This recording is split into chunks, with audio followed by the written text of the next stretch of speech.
Mensagem recebida pelo nosso querido e amado profeta Papa Pedro II, dia 25 de março do ano 2014.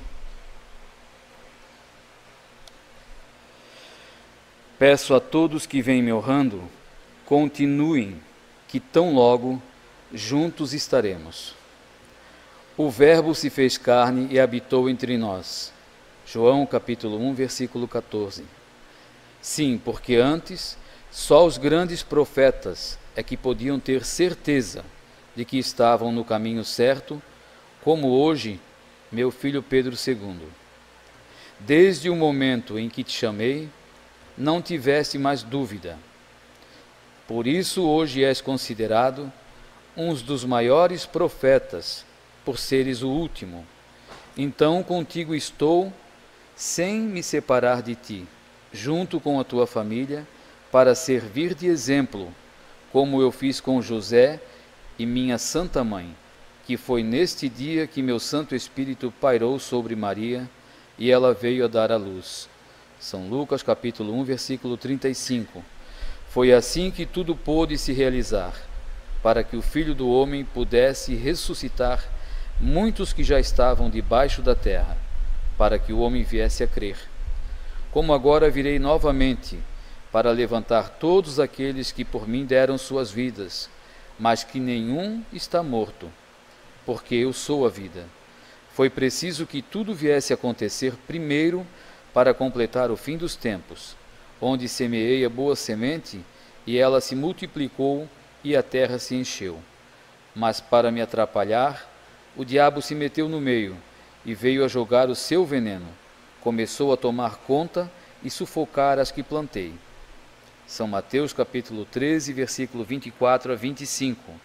Mas só dei um tempo para que ele fizesse, só para cumprir as Escrituras, porque senão as palavras não seriam verdadeiras, que foi dito que o Filho do Homem, quando viesse ao mundo, iria sofrer muito, até a morte, por amor a nós, que somos filhos da luz. São Lucas capítulo 18, versículo 32 a 33. Agora, meus filhos, chegou a vez de vocês não sofrerem mais por amor a mim.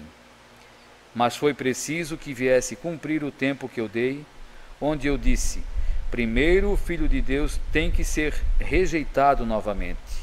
Só que desta vez os homens não terão mais força, como foi a primeira vez que me levaram para morrer na cruz.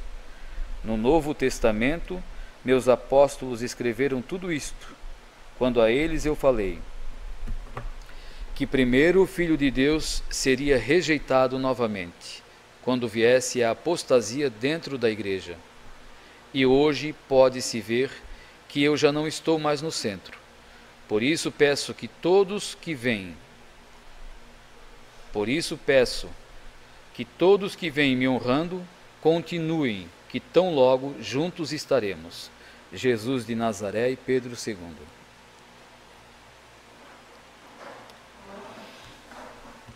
Mensagem, dia 25 de março do ano 2014. Jesus aqui diz: peço a todos que vêm me honrando, continuem, que tão logo juntos estaremos. Só continuar honrando Ele, né?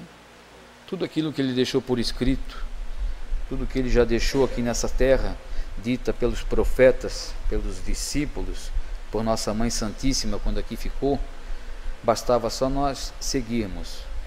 Mas o homem dá ouvido ao inimigo de Deus e às vezes, a maioria das vezes, né, faz as coisas erradas. Jesus é tão simples no seu linguajar para conosco, que tudo se tornaria bem fácil de viver e levar a vida em frente. Mas se torna difícil porque o homem que é assim. Em um outro trechinho da mensagem do dia 25 de 13 de 2007, ele fala assim: pois a vós eu digo, meus filhos, não durmam mais do que é o necessário. Fiquem em oração e bem comportados. Respeitem as leis de Deus e não deixem de participar da Santa Missa, mas onde Jesus é o centro da igreja. Fora disso, se não tiver o sacrário no centro, Jesus não estará. Tomem cautela. Respeitem ao menos o que nós falamos. Se estas mensagens acharem que não têm valor, então vocês não querem saber do fim. Isto se chama falta de fé. Assim foi com Tomé, que precisou ver Jesus com as chagas nas mãos e nos pés, para depois acreditar. Não sejam incrédulos, e sim creiam, mesmo sem verem. Um trechinho só da mensagem, e com tanta profundidade nas palavras, né? Creiam apenas no que nós falamos.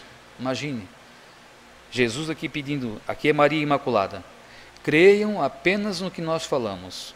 Respeitem ao menos o que nós falamos. Então são 4.708 mensagens, fora a Bíblia inteira, né, o livro sagrado, que é a Bíblia inteirinha, todas as palavras que lá estão. Nossa Senhora pede, respeitem ao menos o que nós falamos. E o ser humano não respeita. Se respeitasse, não faria as coisas erradas. Jesus diz em tantas mensagens, né? Me respeitem, por favor, façam o que estou pedindo. Já imaginaram Jesus pedindo por favor, né? Para nós pecadores? Quanta humildade, né? Mas o homem não quer dar valor. Uma vez falando com um familiar meu, um primo, e ele disse, assim que a gente veio para cá, para Taquaras, e ele tem faculdade e tinha um emprego muito bom e estava muito bem na vida, e ele disse, ô Zeca, mas o que vocês pensam da vida? Largar Joinville, uma cidade grande, que vocês teriam condições de crescer lá dentro, e vir para um lugar igual Taquaras, pequenininho desse jeito. Vocês estão regredindo. Daí eu disse para ele, mas eu só quero ser obediente, né, que Jesus pediu para a gente vir. Mesmo sabendo que eles não acreditam nisso, né, mas a gente tem que falar. Daí, quando eu falei assim, ele já franziu o nariz, né, como quem disse, ora, que inocência, né. Se a gente pede, a Jesus pede, a gente obedece. Então, nosso futuro é Deus que sabe. Tu não sabe o teu dia de amanhã, eu não sei o meu, mas nós devemos obedecer. Quando ele chamou o pai em 72, o pai obedeceu, e o pai não foi para trás, o pai só foi para frente. Então eu quero seguir igual. Aí ele disse, que filosofia de vida, assim, ironizando, né? Olha, passou o tempo, nós, graças a Deus, essa filosofia de vida nossa, eu tenho uma casa boa para morar, eu tenho um carro bom para passear, eu tenho a minha família junto a mim, que me obedece, me acompanha, eu tenho a minha família no geral, né, que são meus pais, meus irmãos, nós todos unidos, e a dele é bem diferente. Ele está cada vez mais para trás, não tem mais casa própria, não tem mais carro, mora com os pais, está perdendo tudo. Então, se a gente fosse vingativo, né, ele ia dizer, que filosofia de vida tua, né? E assim, não tem tempo para Deus, que é o mais importante de tudo nessa nossa vida. As pessoas batalham na vida e esquecem de Deus. Né? Igual aquela passagem bíblica, daquele que conseguiu tudo, né? Agora eu posso sentar e descansar, e aí agora Jesus vem te buscar, e daí o que vai ser da tua vida, né? Então nós devemos trabalhar sim, devemos ser cavador na nossa vida, devemos sim, mas sempre tirar um tempo para Deus. Ele deve ser o autor de tudo em nossa vida. Quando as pessoas esquecem dele, em uma outra mensagem que ele fala, quando as pessoas esquecem de mim, eu também esqueço por um tempo, e aí o inimigo se apossa. O inimigo se aproveita desse tempo que Jesus deixa por nossa vontade, né? Porque Deus é tão misericordioso que Ele não exige nada de nós. Ele pede, mas Ele deixa o livre-arbítrio para cada um. Se querem me seguir, sigam-me. Abraço, recebo vocês de braços abertos. Mas a humanidade não quer. Quer o que? Os prazeres do mundo. Um dia igual ao de hoje, né? Um dia santo. Olha o que tem de pessoas dentro do santuário, rezando, agradecendo a Deus pela vida que nós temos. E ele fala aqui, né? Nossa Senhora fala nessa mensagem. Não, é Jesus falando. Venham à missa, não deixem de participar da Santa Missa, mas aquela que o sacrário está no centro. E as pessoas hoje, por conveniência, ou sei lá o que é, participam lá fora, onde Jesus já não está mais no centro. Estão participando de uma farsa. E aí vão com carinho, vão com todo respeito, mas aonde ele não está mais, ele diz. Nossa Senhora nessa mensagem aqui está falando, respeitem ao menos o que nós falamos. Jesus não está mais lá nessa igreja, se não está o sacrário no centro. se não existe mais respeito, se o padre não celebra mais a Santa Missa com respeito. Então, para que ser insistente? Para que ser teimoso? Continuam, a cada vez que tem esses atos, ofendendo e machucando Jesus. Porque ele diz, cada atitude vossa, se não for correta, estão me machucando. Estão dando ouvido ao meu inimigo. E o ser humano quer viver dessa forma. Então, para seguir a Deus, gente, é dentro de uma simplicidade total. Ter bens, angariar bens para a sua família, conquistar bens materiais, tudo isso é louvável. Mas deixar Deus de lado, por causa dos bens materiais, por causa das coisas do mundo, daí não. Daí perde-se toda a graça, né? A pessoa dessa que deixa Deus de lado para vencer no mundo é por pouco tempo, e Deus é a eternidade. Só que o ser humano não acordou para isso ainda, não enxergou esse lado. Quer saber de viver esses momentos, como o profeta falou ontem aqui, né? Vocês observaram. 2 irmãos dele que estavam lá, presenciaram coisas erradas dentro da igreja, e o pai disse, eu me admiro vocês, está lá junto. E eles disseram, eu estou cuidando de mim, e os outros que se virem. Estou cuidando de mim como? Participando de coisas erradas. Não está cuidando, né? Quando Jesus pediu para que a gente se afastasse das coisas ruins, das coisas do mundo, é porque quando ele voltar, se estiver lá, não interessa se é um escolhido dele, se é um enviado dele, mas se está no caminho errado, vai para o caminho errado. Se ele chamou, é para mostrar a verdade, é para lutar a favor dele, mostrar o que é verdade dele, não do inimigo.